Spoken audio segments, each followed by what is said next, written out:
great resolve by our guys, great team win. We really challenged the guys at halftime and knew we could play better, both sides of the ball, knew we could finish a little bit better, both sides of the ball, a block, a tackle, a throw, a run, a play on the ball, all those things. And we just needed to have some good things happen. And luckily we were able to get some things going late in the third quarter. They go up, I don't know what, I think they were up 21 or something.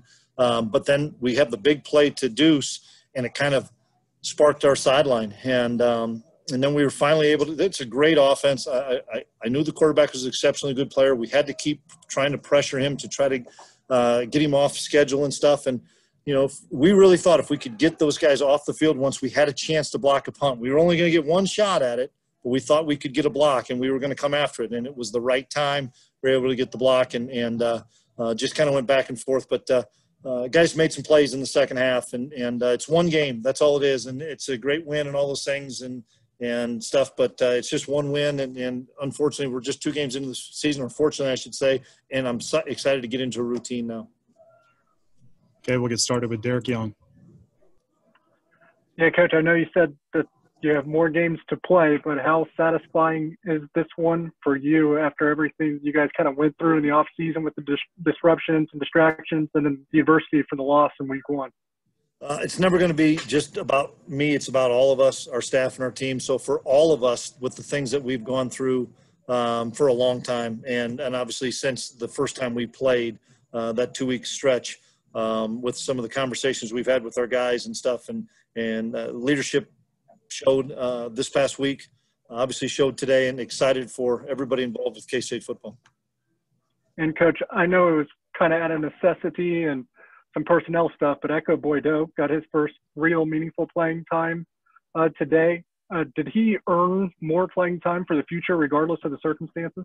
I believe so. We'll see the film, but I was excited for Echo's opportunity to play a bunch. I was excited for Justin Gardner's opportunity to play a bunch, and knock on wood, because who knows who's going to be available next week, you know? And that's kind of what everybody has to realize on our team and across college football is, you know, this is a great win and stuff. Okay, now we got to go back on Monday and see who's available and get those guys ready to play, whoever that is. And that's – I hate to say that, and you guys don't want to hear that, but that's unfortunately the reality we're living in. Thanks, Chris. Let's go next to John Kurtz. Yeah, Chris, what to you was the most impressive part of Skyler's game today, and what he did for you guys off? The fact that we weren't having success rushing the football because those guys were just teeing off on us and running a lot of run blitzes. So he knew he was going to have to throw the ball for us to win. We had to throw it out of a lot of different formations, from max protecting to empty sets, and he knew he was going to take some shots because they were bringing pressure, and he just hung in there. And there's something about this guy, and when people kind of want to count him out, that he makes plays, and he knows how I feel about him. He knows I love him, and he showed up big time today and was a warrior and threw the ball really well. I know this is a question that basically could have been asked after week 1, too, and we pretty much asked you. Are you surprised at this point just how good Deuce Vaughn has been, how much of a weapon he is for you guys already? No. I see it every day in practice. You know, you watch Eli Sullivan, and everybody knows Eli Sullivan's a really good linebacker. You watch Eli Sullivan try to cover that kid in space like their 2 guys tried to on his 80-yard play or 70-yard play. He's so quick, he's so shifty, and he's a much stronger lower body guy as running than people would give him credit for. He's got great strength, obviously really good hands, and I'm glad he's on our squad. Thanks, Chris. Kellis? Hey, Chris, what would you say you're most proud of with the way the defense played today, just given that that's where most of your player absences were? Well, we bailed ourselves out in that first half when we weren't moving the ball offensively, and they were kind of moving it at will. I think we were able to get a couple of big interceptions to stop some drives there, which gave us some life until we were able to get some things rolling, I think, offensively. And then in the second half, when the game started to get a lot tighter, our coverage became better, our rush became better. And so the thing that I'm proud of is they, had some resolve in that first half when we could have gotten blown out, and then our conditioning really came into play. I thought our guys up front, we rotated a bunch of guys. Thought our guys in the secondary and linebackers covered well, and I just thought that fourth quarter we played really good football. Maybe it's hard to pinpoint, but what to you was the turning point that kind of opened the floodgates for the offense? Because you had 7 points, and then all of a sudden the second half, 4 straight touchdown drives and a field goal drive to win the game. What changed? We were starting to catch make some of those plays in the passing game, some of the shots downfield and 50-50 balls, and then obviously getting the play to Deuce gave us some life, big play, get it down to the 1. They come right back down and score, and then they cut Keon Mosey loose, just like we cut a guy loose. It's hard when you get quarterbacks that can scramble and look downfield and keep their eyes downfield, as both Rattler and Skyler can. You can't cut people loose, and we did it, and they obviously did it as well, and Keon had a big play. And so we were answering their long drives, or quick drives, I should say, with big plays, and so it just kept giving us life and kept getting us, hey, if we could keep it within 2 scores, if we could ever get it down to 1 score and get a stop, we had a chance. Let's go next to Arnie. When you got the tying touchdown, you lined up to go for 2, but you took the delay. Were you trying to draw them, or was that the plan there to go for it all the way? No, on the road, we were a gassed, tired football team, even though they were as well. I was showing how much trust and love I have in the guys. We were going to go for 2, get up by a point, and stop them on defense and try to end the game. And we had some confusion with how we called the play, and so we didn't get it off. And so then I wasn't going to do it from the 7. Let's tie it up and let our defense try to get a stop, which they were able to. By the way, big kick by Blake after that, then 50-yarder. That was huge. And Blake, I'm so happy for him to be able to come in and bang I asked him what his distance was. He said 52. I don't know, but it looked like it could have been good from 60. Let's go next to Karen. Hey, Coach, congratulations. Great win. I got to ask you, the second half, it wasn't just adjusting to Oklahoma. You said you challenged the guys at halftime, but what was that speech about? Because this was a team that started to dominate and had a different purpose than the first half. Is it just that you reminded them of last year or what they could do? I mean, what was that speech that suddenly lit a fire under them? More in the fact of one play at a time.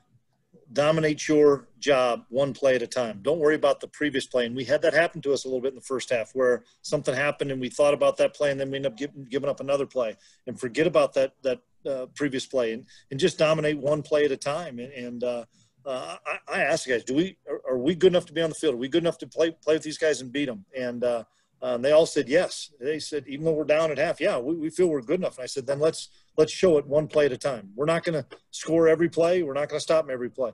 But one play at a time, do your job. And if we do that, guys, and get this game in the fourth quarter, I like our chances, because we've been in a lot of fourth-quarter games. And A.J. Parker, I mean, how does a guy – I mean, that kind of talent, that kind of speed, I mean, is that what you see in practice all the time from him? You're talking on the block blocking punt? The punt? Yep. Yeah. He's got a really good knack for that in blocking a punt, and so we had a good design scheme that we felt like if we could ever get him to punt, we couldn't ever get him to punt early on, that we had a chance to block it. And luckily, I think that was in the fourth quarter when we did make that block. And and there's another great example. A.J. Parker, because of all the losses we had in the secondary this week, we moved him inside to nickel and played brand new kids at corner. We moved Jerron McPherson, that's usually a free safety, because of Wayne's injury. And Wayne was able to play a little bit, but we knew Wayne wasn't going to be able to go the distance. We moved Jerron another spot. We moved Will Jones. We moved everybody in the secondary to a different position and had 3 days to practice that. And was it perfect? No. Sometimes it was really, really bad in the first half.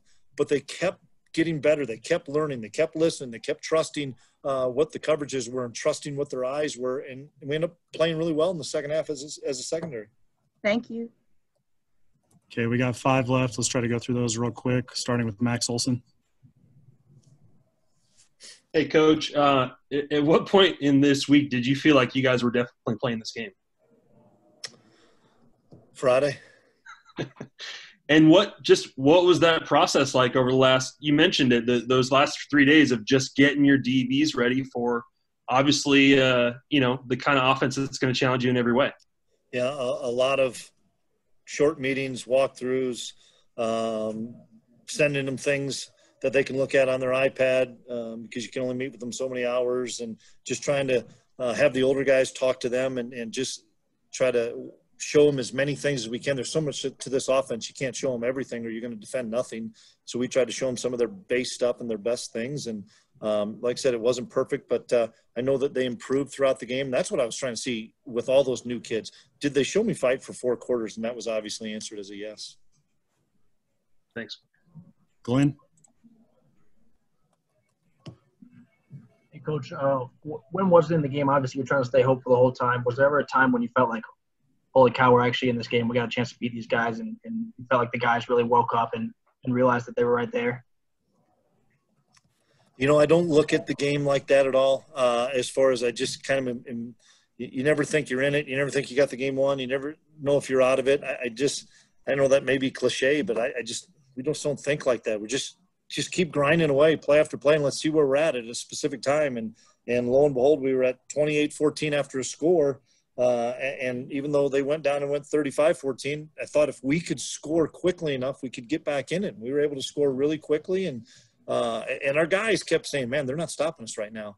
And then slowly some of those stops became big. We got a big 4th down stop on defense, huge 4th down stop, which is a turnover. And then you throw the fact that I think they threw 3 picks. There's 3 more turnovers. And we had a fumble. Jerron McPherson, a big play. Did we turn the ball over today? I don't think so. So, yeah, I think we're 4 plus 4 in the turnover plus a 4th down stop. Thanks, Coach. Ryan Black?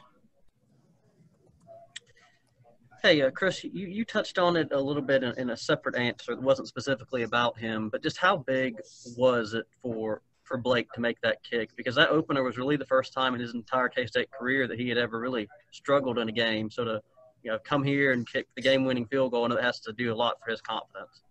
It does, but Blake is a pretty cool cat, as most of you guys that know him is. He doesn't really show his emotions on his sleeve, and I wasn't worried about is Blake going to be okay, just because I've been around him enough and so appreciate him as a person and trust him. And obviously showed that today with asking him what his range was, because shoot, we wanted to score a touchdown, but we didn't, and so we were able to bang the field goal in.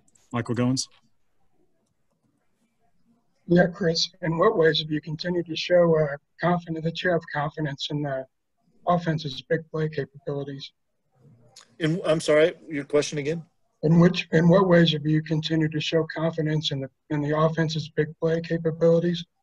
The fact that we have a number of guys that can make big plays. We have a number of running backs that can, and we were down Harry today. We have a number of receivers. Bradley Moore, I think, is a really, really special player. So we have a lot of guys that can make plays, and I know our coaches and our quarterback obviously know that just give us some time. There's a bunch of guys that can do some things with the ball. Okay, let's finish up with Adam Rittenberg. Go ahead, Adam. Chris, you won a lot of big games in your career, but just the unusual circumstances around this year and like you said, not knowing the game is going to be played till yesterday. Where does this one rate for you in terms of big wins in your career? Pretty big right now. It's pretty big right now. There's no question about that. It's a big win with the circumstances that we faced and some of the adversity that our guys have gone through, and excited that we fought for 4 quarters. And I trust those guys. I believe in them. And that's the biggest thing, is they need to believe in themselves, because we as coaches believe in these guys. That's why they're here. And they know we love them. They know that we want to give them opportunities, and they made the most of it today.